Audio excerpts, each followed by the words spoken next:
right, welcome back to R9 Minutes Enough, our EdTech podcast, where we take 9 minutes to try to tackle a topic of the week. And I'm Christy Johnson. I'm Brady Dalton. And today we're thinking about how crazy spring can be. Yeah.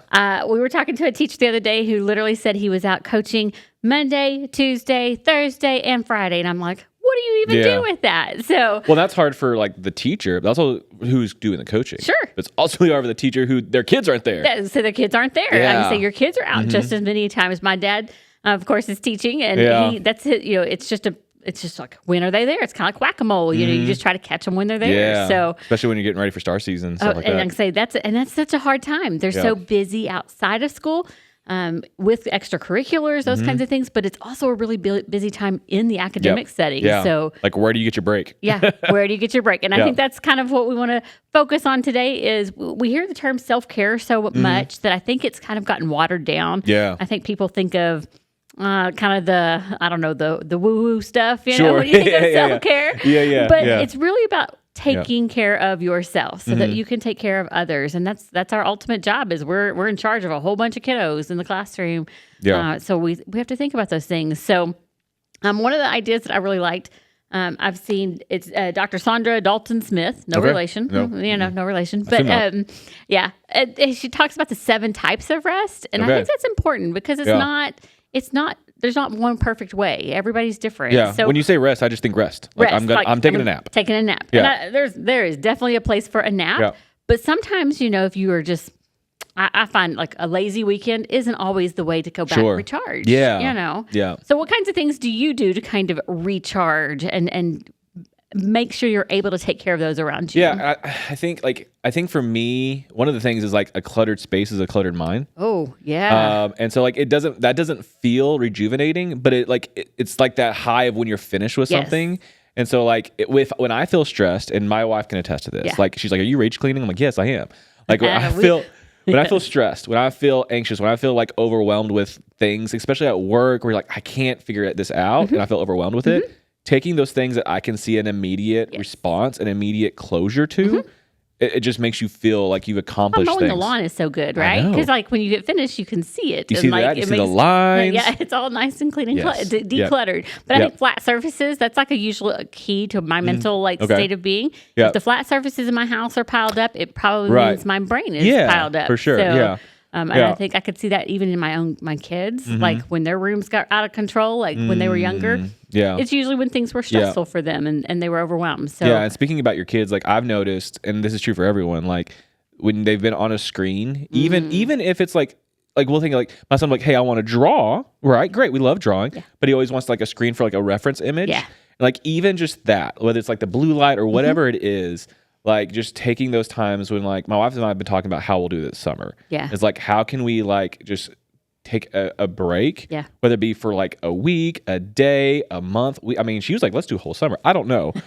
She'll be home with kids, not me. So I don't know. That could be a challenge. Yeah, but like taking those times when like you just are in the quiet. And I struggle with that for sure. Like I am one of those people who I like the background noises and stuff like that. But like talking to my wife last night about this, it's like, you might not think you want it or need it, but if you just force yourself to do it and just take rest in peace and quiet, it'll do you a world of good. Yes, and I think that's a big thing right now. We're so used to running with so many tabs open all the time, both literally and figuratively, that to be able to step back and say, I need the break is really a challenge. And of course, it's a challenge just to get away from the technology. We're so connected and so used to, if the phone rings, if your watch buzzes, we check it. And, you know, there's a lot of studies that show what that does to our attention. Like, I think it's something like every time your phone dings and you go to check something, it's really a 20-minute detour for your brain.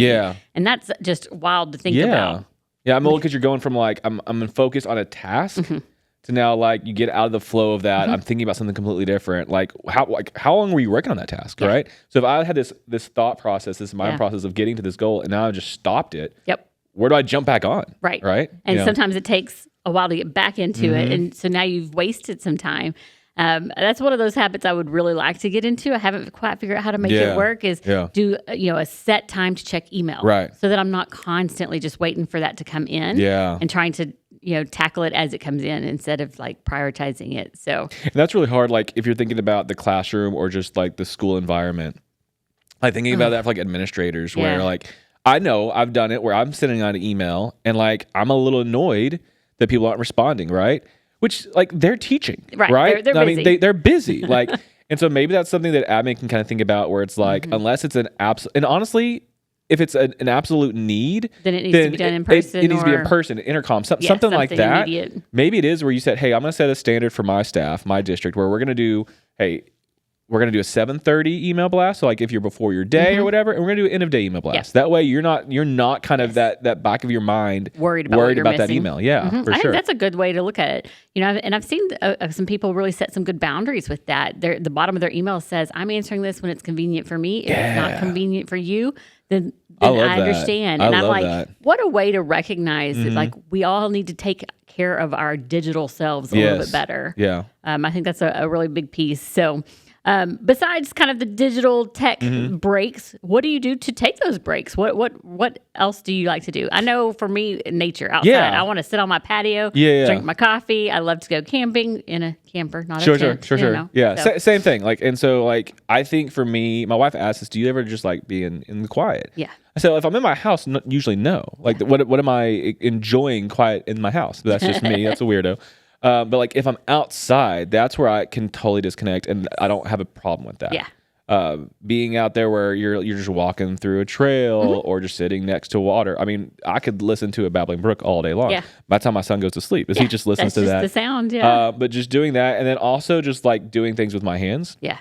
And so like my son and I have kind of got into whittling. Oh, okay. And so like, you're crafty. We're trying. I'm not crafty. Well, I mean, I might not be good at it. I mean, I can show you what I've made.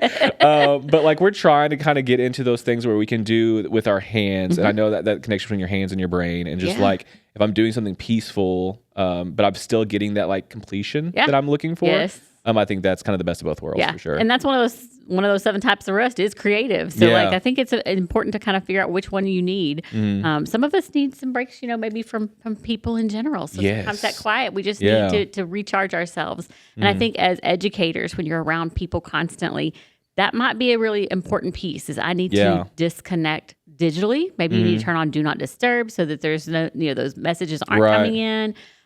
Maybe you need to put the phone away. I'm really working on putting my phone away. It's not going great, but that's just a constant battle, so. Yeah, I mean, I think that's something maybe teachers can really try to work on where, and my wife is really bad at the whole conference thing. Like that conference period where you need to get work done. And I mean, that's why it's there, right? It's helping to get caught up and stuff. But maybe you can whittle in some time there where it's like, just a tiny bit. Give me 5 minutes where like maybe you turn your light off, you go hide in a corner. People don't think you're in there.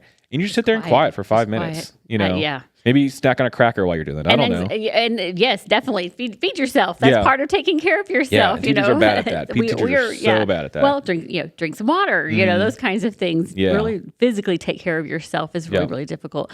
I love thinking of it in terms of priorities and capacity. Like, what is my capacity today? Because some days my capacity is great. Like I can deal with people, I can deal with technology, I can deal with the interruptions, and other days it's I can't. Like I need to disconnect. I need to scale back. So I love, we really talk about, especially with new teachers, you don't have to say yes to everything. Yeah. And so the phrase we kind of talked about earlier this week was, I don't have the capacity for that right now. And so you don't have to say no. I don't have the capacity. Catch me tomorrow. I don't have the capacity to do that right now. Right. So I think that's a great way to think about it. We can't do all the things all the time. Yeah. And I think technology can help and hurt in that situation. Like my watch tells me to wake up in the morning. Like, this is your body score. Like this is based on the amount of energy you used yesterday, the amount of rest you got last night, and like this is kind of what you're ready for. And we need to think about that just for our mental capacity as well.